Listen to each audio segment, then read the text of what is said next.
Eu venho à tribuna nesta quinta-feira à tarde para falar de 3 temas. Um deles, não tinha como não falar, ainda é sobre a parada ou a greve dos caminhoneiros, que em parte está resolvida, em parte não está resolvida, principalmente nos 3 estados do Sul.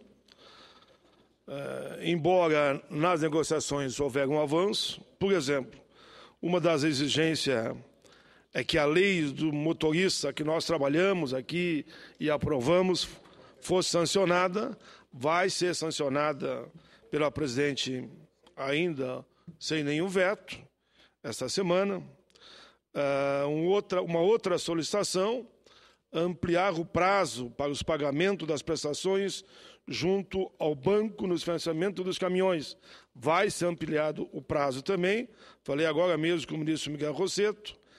Está se olhando com carinho e buscando uma redação adequada para a questão dos eixos e os pedágios.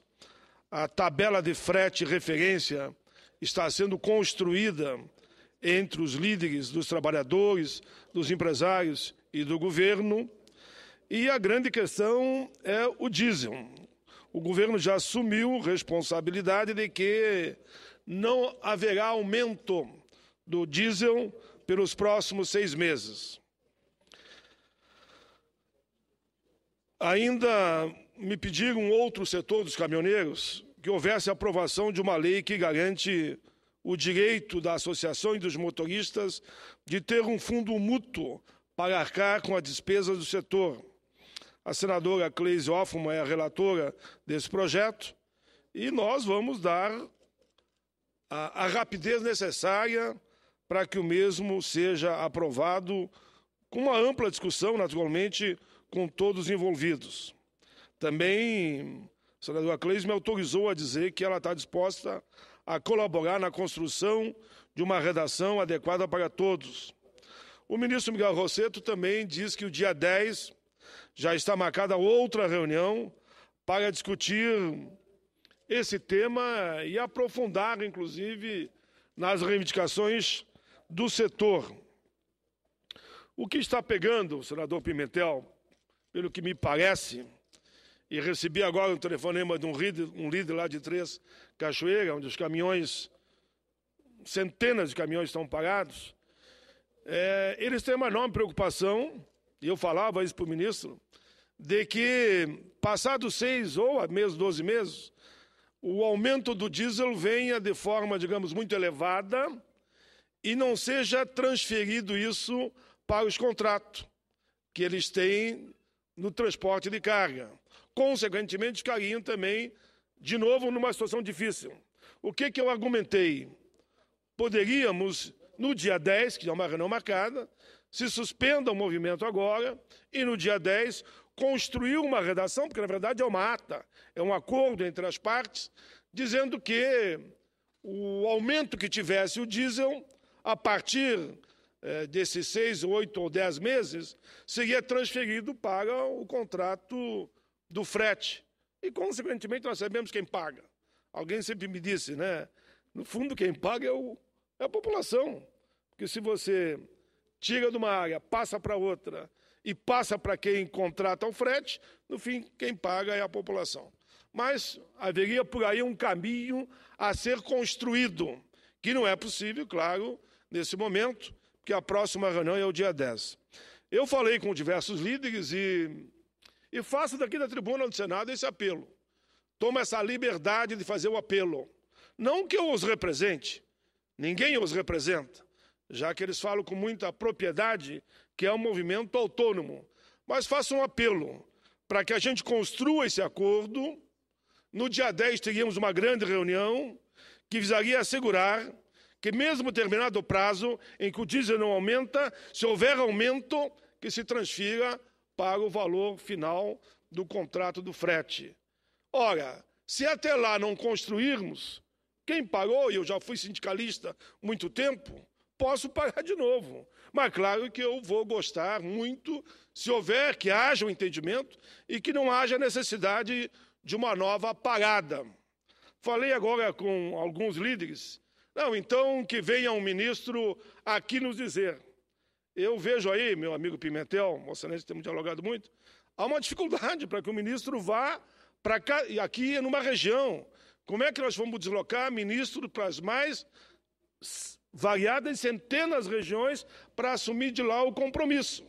O que está no papel, eu recebi a ata do ministro Miguel Rossetto e disse que podemos no dia 10 buscar uma redação que garanta a eles um mínimo de segurança, que o diesel não vai impactar no valor que eles têm a receber do frete negativamente, e por isso eu tomo a liberdade, com a responsabilidade de nós todos, que somos senadores, e vou permitir em seguida a parte a Vossa Excelência, faço questão, a situação do país é grave, vai faltar alimentação, vai faltar, como a gente fala, leite, pão, carne, luz, água, transporte, vai faltar tudo. E depois de instalado o caos, para uma grande confusão, nós temos a poucos passos. Então, o que nós queremos aqui, em nome do bom senso e da razoabilidade, grande parte das reivindicações, meu amigo Rit, meu amigo Botelho, meu amigo Bira e tantos outros, Nelson, e tantos outros que eu não poderei citar aqui, que a gente reflita, receba a ata de tudo que foi ajustado e vamos construindo até o dia 10 os avanços possíveis ainda, para que a gente tenha uma redação final que garanta a esses homens e mulheres que tocam o país nas costas, como eu digo, mas é nas costas do caminhão, naturalmente eles, como os que dirigem o veículo, tenham a garantia da valorização do frete, enfim, do transporte que eles fazem. Senador Paulo Paim, eu quero começar registrando a forma como Vossa Excelência tem conduzido no seu mandato e no nosso partido, o Partido dos Trabalhadores, essas várias questões sociais, trabalhistas e que interessam o Estado Nacional. Lembro muito bem do esforço do meu companheiro Paulo Paim na discussão desse projeto de lei que terminou sendo aprovado na Câmara Federal sem alteração, mas registrar que ele foi construído aqui no Senado Federal no final do ano passado. Fizemos aquele forte debate na Comissão de Infraestrutura inicialmente, depois no plenário do Senado Federal, e ali tinha 3 grandes preocupações levantadas pelo meu companheiro Paulo Paim e que foi objeto de um amplo debate e de votação, e algumas matérias que você aqui levantava ficou na agenda de compromisso e discussão. O primeiro grande debate era sobre a jornada de trabalho. O texto que nós tínhamos construído anteriormente não dava conta disso, e você propôs, como sindicalista que foi, e que acompanha de perto esse debate, a importância de manter a mesma jornada de trabalho que tem na CLT. E se eventualmente tiver algum transporte que requer um tratamento diferenciado, que isso seja discutido na convenção coletiva de trabalho daquele setor, daquele segmento, daquela região. Portanto, nós não engessamos esse debate. A segunda grande discussão que nós tínhamos era sobre a política de financiamento da aquisição destes veículos. Era objeto de toda uma deliberação sobre a fixação da taxa de juros, um juro diferenciado para este setor e um prazo mais elástico. Como no ano de 2014, a produção brasileira, de um modo geral, teve uma certa diminuição, evidente que no setor agrícola, pecuário, nós tivemos foi crescimento nessa pauta, mas sabemos que os nossos caminhoneiros, eles também têm outras atividades que envolvem a produção urbana.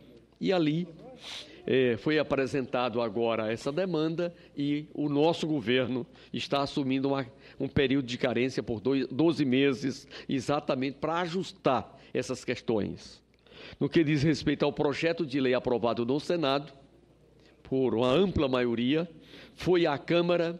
A Câmara Federal, já no finalzinho da legislatura passada, aprovou, por maioria de voto, O que o Senado tinha feito foi encaminhado já agora, em 2015, ao Palácio do Planalto, e o compromisso, como muito bem Vossa Excelência aqui coloca, de sancionar sem veto aquilo que foi fruto do grande entendimento do Senado Federal e a sua confirmação na Câmara Federal. E temos a questão do preço do diesel. Nós temos que ter clareza de que a política de combustível no Brasil tem subsídio e trabalha com o preço médio do barril de petróleo de $70. Quando nos anos de 2011, 12, 13 e até a metade de 14, que o barril estava em torno de $100, $105, o Estado Nacional absorveu essa diferença, não transferiu para ninguém. Agora, o dólar caiu com dois grandes objetivos. O primeiro, inviabilizar uma política de exploração do xisto, do gás de xisto nos Estados Unidos, porque o barril de petróleo, o barril de xisto, o resultado do xisto está em torno de $60 e principalmente punir a Rússia por conta das questões regionais naquela região. Em face disso, as 7 irmãs tomaram uma decisão e estão praticando o preço do barril de petróleo abaixo de $50. Portanto, a Petrobras, que é essa grande empresa nacional, ela trabalha como forma de trazer um certo equilíbrio nessa balança que anteriormente nós tínhamos a chamada conta petróleo. Tem o compromisso por 6 meses e é evidente que se nós formos acolher esta tese, os caminhoneiros não vão poder sair de casa, porque pode ter um acidente, mas pode também não ter.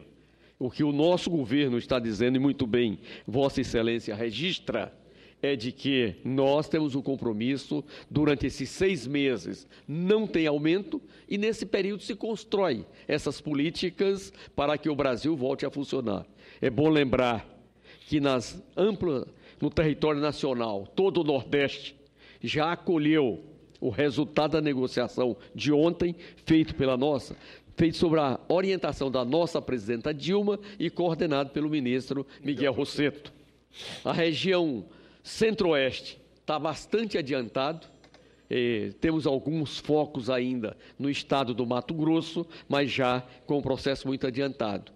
No resto da região Centro-Oeste já foi resolvido. E agora temos a pendência na região Sul. E eu acredito que o bom senso, a responsabilidade que todos têm, vão levar a esse processo. Mas o risco de desabastecimento já está superado, porque das 5 regiões, 4 delas, felizmente, já compreenderam. E é bom registrar de que um país continental como é o nosso, nós somos o 5º território do mundo em extensão territorial. É impossível que o ministro saia de piquete em piquete, tentando fazer uma reunião para dizer qual é o compromisso. O nosso governo é transparente, faz o diálogo, firma os termos e encaminha para as entidades representativas, e aqueles que são avulsos, a imprensa encaminha, e todo aquele que quiser ter acesso está na internet.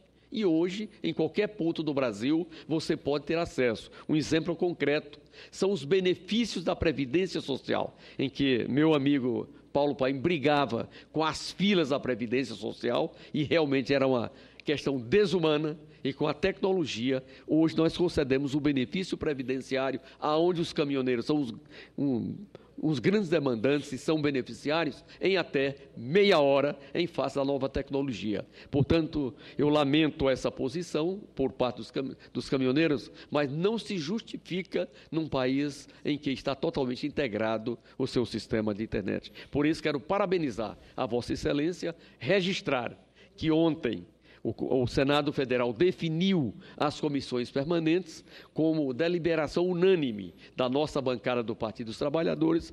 Vossa Excelência foi conduzido novamente para a Comissão de Direitos Humanos e poderia, nesta comissão, como sempre Vossa Excelência fez, já assumiu o compromisso de fazer a eleição na próxima semana, instalar a comissão, e o primeiro ato seria uma audiência pública neste setor para discutir o que falta, e sempre terá itens novos, pautar e ser, acima de tudo, além de amigo dos trabalhadores, que Vossa Excelência é, também o mediador nesses conflitos e na diminuição dessa agenda que muitas vezes tem outros encaminhamentos e vai ficando no segundo plano. Mas Vossa Excelência, que será o nosso presidente da Comissão de Direitos Humanos nos próximos 2 anos, terá uma tarefa a mais e, para nós, a bancada, uma tranquilidade, porque o que Vossa Excelência trata sempre é cumprido. Por isso, parabéns pelo pronunciamento e pela indicação para ser presidente da Comissão de Direitos Humanos. Muito bem. Senador Pimentel, que é o líder do governo na casa, eu sei que eles estão ouvindo o nosso pronunciamento. E dizer a eles que a palavra do líder do governo é a mesma que o ministro Miguel Rosseto me passou há minutos atrás. E ele não me pediu que eu fizesse esse apelo, ele só pediu que eu dialogasse com os líderes. Mas eu resolvi fazer o apelo aqui da tribuna no sentido de que, eu diria principalmente da região sul, que é o fato nesse momento, e que lá pode até dar desabastecimento lá, devido à realidade local, que eles retomem as atividades. Teremos outra reunião dia 10 e eu pego o gancho na sua proposta. E já fica o compromisso, se assim Deus permitir, que eu assuma... Ou no dia posterior, no dia anterior, ou no próprio dia, fazer audiência pública. Né? Já fica o compromisso de, na semana que vem, eu marcar uma audiência pública, convocando os líderes dos motoristas, principalmente de caminhões, que é o caso, para, como já fizemos no passado, eu diria que fizemos mais de 40 audiências públicas dos motoristas de caminhões lá na Comissão de Direitos Humanos. Lá é que nasceu a primeira lei, depois desdobrou para a segunda, que avançou na visão de todo o conjunto, e estamos discutindo lá, inclusive, o Estatuto do Motorista, com toda a delicadeza, porque quando você fala em motorista, você fala de caminhão, de taxista, de autônomo, do empresário, enfim, de Kombi, de van, mas estamos enfrentando um bom debate e eles estão sendo muito, né, companheiro Biga, parceiro nesse debate em todo momento que temos falado. Então, aqui o Biga e então, outros companheiros, vamos dialogar nesse momento agora, na busca desse entendimento, e eu faço esse apelo, então, que a gente construa esse acordo, resolva a questão, e o dia 10, e antes até mesmo do dia 10, na Comissão de Direitos Humanos, faremos uma audiência pública na busca da solução final e a gente possa fazer o que chamamos de TAC, né? É um termo de ajuste de conduta, no sentido de que se resolva e se atenda o pleito dos caminhoneiros.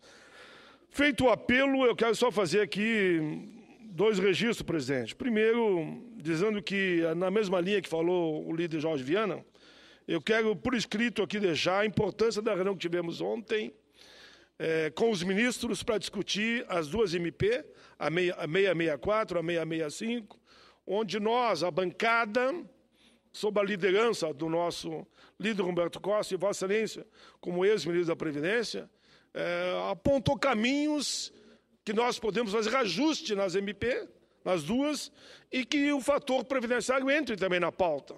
E o seu argumento foi o argumento mais sólido. É preciso que a sociedade entenda que o fator previdenciário já cumpriu o que tinha que cumprir, ou até não cumpriu, porque não resolveu a questão da aposentadoria precoce, e que as pessoas estão se aposentando, voltam a trabalhar, e lá na frente entra o Instituto da Desaposentadoria, e está feita a confusão, que não é bom para ninguém. Não é bom para a Previdência e não é bom para o trabalhador. Temos aqui que resolver essa questão do fator, e o momento é esse. E também aqui eu registro a boa conversa que tivemos com o nosso ex-presidente Luiz Inácio Lula da Silva sobre a conjuntura. Quero ainda, senhor presidente, deixar registrado um outro documento, onde eu faço um balanço de todo o movimento que vem acontecendo no país, desde os caminhoneiros, a paralisações na região sul, principalmente no polo naval de Rio Grande, que também estamos participando de negociações na busca de soluções. Por fim, com alegria, o registro que recebi hoje pela manhã, uma delegação de Veranópolis, uma das cidades mais bonitas do meu estado, a chamada Cidade da Longevidade, sendo o município o 9º melhor em índice de desenvolvimento socioeconômico do estado. Veranópolis é conhecida como berço nacional da maçã e terra da longevidade. E neste ano nós temos a 9ª edição da Festa da Maçã. O presidente desta atividade, Leoclides Bataglion, esteve comigo contando a grandeza deste movimento, da festa, e para onde vão aqueles que acreditaram e apostaram na produção de maçã, que está dando muito certo. Diz ele, estamos investindo na FEMaçã e queremos que ela dê retorno e traga resultados para Veranópolis, para o Rio Grande e para o Brasil. Esse é o berço nacional da maçã. Através da FEMaçã, queremos mostrar todo o potencial da região. Também vai ser homenageado o senhor José Bim, o produtor que plantou a primeira macieira lá em Veranópolis, perto ali de Caxias, onde nasci. Teve também comigo o prefeito Carlos Alberto Espanhol, e que afirma que a festa conta com todo o apoio da prefeitura e vai resgatar a história dos imigrantes na figura do senhor José Bim. A comissão organizadora desta atividade lembra que a atividade será nos dias 10 a 12 e 17 a 21 de abril desse ano, lá em Veranópolis. A comitiva que me visitou contava com o presidente da FEMaçã, Leoclides Bataglion, sua esposa Maristela Bataglion, do prefeito de Veranópolis, Carlos Alberto Espanhol, do vereador Irineu Machado dos Santos e das soberanas, a imperatriz da festa Vanessa Caglione, a princesa Bruna Trintinaglia e Juliana Gasperin Piroca. Além da comissão, estavam também a grande articuladora da região, Mara Guzzo e Mariovani Mossi. A comitiva, senhor presidente, visitou ministros, senadores, deputados, ia também visitar a presidenta da República. O logotipo da FEMaçã venha nessa, participe, todos estão convidados para cair na tentação da FEMaçã, que acontece em abril de 2015. Senhor presidente, para que considere na íntegra os meus 3 pronunciamentos e, naturalmente, o comentário que fiz sobre a importância de construirmos um grande acordo nesta questão dos caminhoneiros, já que avançamos no acordo, mas podemos avançar mais, suspendendo agora e voltando à mesa, conforme propõem os ministros, no próximo dia 10, a mesa de negociação.